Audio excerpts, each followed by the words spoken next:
നമ്മുടെ വ്യോമസേനയിൽ ഒരുപാട് പൈലറ്റുമാരുണ്ട്. അതിൽ സ്ത്രീകളായിട്ടുള്ള പൈലറ്റുമാരിൽ പുതിയതായി ജഗ്വർ യുദ്ധവിമാനം പറത്തുന്നത് ഒരു സ്ത്രീയാണ്. അവരെക്കുറിച്ചൊന്നും നമുക്ക് നോക്കാം. ജഗ്വർ വിമാനം പറത്തുന്ന പുരുഷന്മാരും ഉണ്ട്.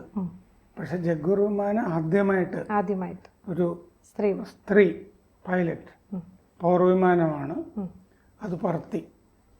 അത് ഇവര് നേരത്തെയും യുദ്ധവിമാനങ്ങൾ പലതും പറത്തിയിട്ടുണ്ട്. പക്ഷെ ജഗ്വറിലേക്ക് ഒരു വനിതയെ പറത്താനായിട്ട് കയറ്റുന്നത് വ്യോമസേന ആദ്യമായിട്ടാണ്. അതാണ് അതിലെ ന്യൂസ്. അവരുടെ പേര് തനുഷ്ക സിംഗ് എന്നാണ്. തനുഷ്ക സിംഗ്. അത് ഈ ജഗ്വർ വിമാനം വളരെ താഴ്ന്നു പറക്കാൻ പറ്റും. അതായത് കടലിനെ തൊട്ടില്ല എന്നുള്ള മട്ടിൽ പറക്കാൻ പറ്റും. സീ സ്കിമ്മിങ് എന്ന് പറയും. പിന്നെ ആണവ സ്ഫോടനങ്ങൾ മിസൈലുകളൊക്കെ വഹിക്കാം. എയർ ടു എയർ മിസൈൽസ് എന്ന് പറഞ്ഞാൽ ഈ ജഗ്വറിൻ്റെ അകത്തു നിന്ന് തന്നെ വേറൊരു വിമാനത്തിനെതിരെ മിസൈൽ പ്രയോഗിക്കാനായിട്ട് കഴിയും. ശരിക്കും യുദ്ധമുഖത്ത് നിൽക്കുന്ന വിമാനമാണ് ജഗ്വർ. അപ്പോൾ ഏതെങ്കിലും ഒരു ഘട്ടത്തിൽ യുദ്ധം ഉണ്ടായാൽ ഈ തനുഷ്കയും ആ കൂട്ടത്തിൽ ഉണ്ടാവും എന്നുള്ളത് ഇപ്പോൾ ഉറപ്പാണ്.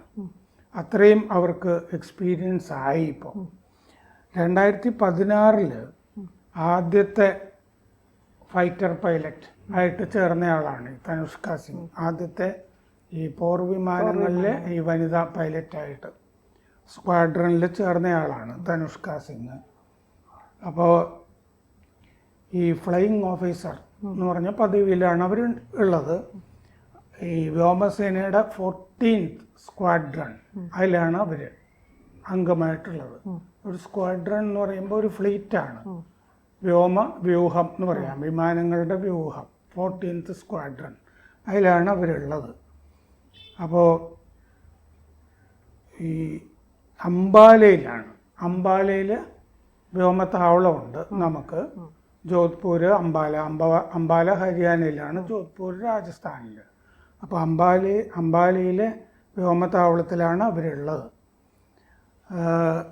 ഈ 14th സ്ക്വാഡ്രനെ ബുൾസ് എന്നാണ് വിളിക്കുക. ഒരു ഇരട്ടപ്പേരോ ഓമനപ്പേരോ ഒക്കെ ആയിട്ട് സൈനികർ വിളിക്കുന്നത് ബുൾസ് എന്നാണ്. അപ്പോൾ അമേരിക്കയിൽ ഈ ആണവ സ്ഫോടകങ്ങൾ റിസ്കിയാണല്ലോ. അത് വഹിക്കുന്ന വിമാനങ്ങൾ പറത്തുന്ന സ്ത്രീകളുണ്ട്. പിന്നെ F-15E ആ വിമാനങ്ങളാണ് ആണവ സ്ഫോടകങ്ങളുള്ളത്. F-15E, B-2, A-10 തണ്ടർബോൾട്ട് ഇതൊക്കെ ഈ പറത്തുന്ന സ്ത്രീകൾ അമേരിക്കയിൽ, ഇറാഖിലും അഫ്ഗാനിസ്ഥാനിലും ഒക്കെ അവരുടേതായ പോരാട്ടം നടത്തിയിട്ടുണ്ട്. ഇറാഖിൽ നേരത്തെ സദ്ദാം ഹുസൈൻ്റെ കാലത്ത്, പിന്നെ അഫ്ഗാനിസ്ഥാനിൽ 2021 വരെ ഉണ്ടായിരുന്നല്ലോ അമേരിക്ക വ്യോമത്താവളമൊക്കെ ഉണ്ടായിരുന്നു. വലിയ വ്യോമത്താവളം ബഗ്രാം എന്ന് പറഞ്ഞ 30 ചതുരശ്ര മൈൽ വിസ്തൃതിയുള്ള ബഗ്രാം എന്ന് പറഞ്ഞ താവളത്തിലുമൊക്കെ സ്ത്രീകളുണ്ടായിരുന്നു ഇത്തരം വിമാനങ്ങൾ പറത്താനായിട്ട്. ഫ്രാൻസിൽ റഫാൽ വിമാനം പറത്തുന്ന വനിതകളുണ്ട്. ബ്രിട്ടനിലുണ്ട്. പിന്നെ ടൊർണാഡോ GR4 എന്ന് പറഞ്ഞ പോർ വിമാനം പറത്തുന്ന സ്ത്രീകളുണ്ട്. പിന്നെ ടൈഫോൺ ജെറ്റുകളും പറത്തുന്നുണ്ട് ബ്രിട്ടനിൽ. 1971 ബംഗ്ലാദേശ് യുദ്ധം ഉണ്ടായിരുന്നല്ലോ. ഇന്ത്യയും പാകിസ്ഥാനും തമ്മിൽ ബംഗ്ലാദേശ് വിമോചിപ്പിച്ച യുദ്ധം. മുജിബുർ റഹ്മാൻ്റെ നേതൃത്വത്തിൽ അവിടെ മുക്തിബാഹിനി എന്ന് പറഞ്ഞ സേന ഉണ്ടായിരുന്നു. നമ്മുടെ ബംഗാളിനോട് ചേർന്ന് കിടക്കുന്ന പ്രദേശമാണത്, കിഴക്കൻ ബംഗാൾ എന്ന് പറയുന്നത്, ഇപ്പോഴത്തെ ബംഗ്ലാദേശ്. പടിഞ്ഞാറൻ പാകിസ്ഥാൻ എന്ന് പറയുന്നതാണ് ഇപ്പോഴത്തെ പാകിസ്ഥാൻ. അതൊരു 1000 കിലോമീറ്റർ അകലെയാണത്. അവർക്കൊന്ന് കിഴക്കൻ ബംഗാളിൽ വരണമെന്നുണ്ടെങ്കിൽ വിമാനത്തിൽ വരണമായിരുന്നു, റോഡൊന്നും പാകിസ്ഥാനിൽ നിന്ന്. കാരണം ബംഗാളിനോട് ചേർന്ന് കിടക്കുന്ന പ്രദേശമാണല്ലോ ഈ കിഴക്കൻ ബംഗാൾ. അവിടെയാണ് ഈ ഹിന്ദു വംശഹത്യയൊക്കെ ആ കാലത്ത് ഉണ്ടായിരുന്നത്. 2.5 ലക്ഷത്തോളം ഹിന്ദുക്കളെ അവിടെ കൊന്നൊടുക്കി. ധാക്ക യൂണിവേഴ്സിറ്റിയിൽ ഹിന്ദുക്കളായ വിദ്യാർത്ഥികളും പ്രൊഫസർമാരെയൊക്കെ കൊല്ലുകയൊക്കെ ചെയ്തു. അത് കഴിഞ്ഞിട്ടാണ് നമുക്കവിടെ ഇടപെടേണ്ടി വന്നത്. സാം ബനക്ഷ ആയിരുന്നു നമ്മുടെ സൈന്യാധിപൻ.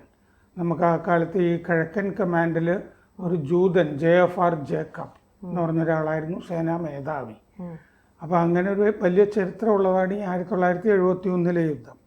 1971 യുദ്ധത്തിൽ ഇപ്പോൾ ഈ തനുഷ്ക ഉള്ള 14th സ്ക്വാഡ്രൺ അത് പങ്കെടുത്തിരുന്നു എന്ന് പറഞ്ഞാൽ പാകിസ്ഥാൻ്റെ വ്യോമത്താവളങ്ങളിലൊക്കെ പോയി ഇറങ്ങിയ ആ വ്യോമത്താവളങ്ങളൊക്കെ ഉപയോഗിച്ച് അതൊക്കെ വലിയ റിസ്ക് ഉള്ള പരിപാടിയാണ്. ശത്രുരാജ്യത്തിൻ്റെ വിമാനത്താവളത്തിൽ പോയിട്ട് ഇറങ്ങിയിട്ട് അവിടെ ഫൈറ്റ് ചെയ്യുക എന്നുള്ളത് അത് ഈ 14th സ്ക്വാഡ്രൺ ചെയ്തിരുന്നതാണ്. അതിലാണിപ്പോൾ തനുഷ്ക ഈ ജാഗ്വർ പറത്താനായിട്ട് ഇപ്പോൾ ഏൽപ്പിച്ചിരിക്കുന്നത്.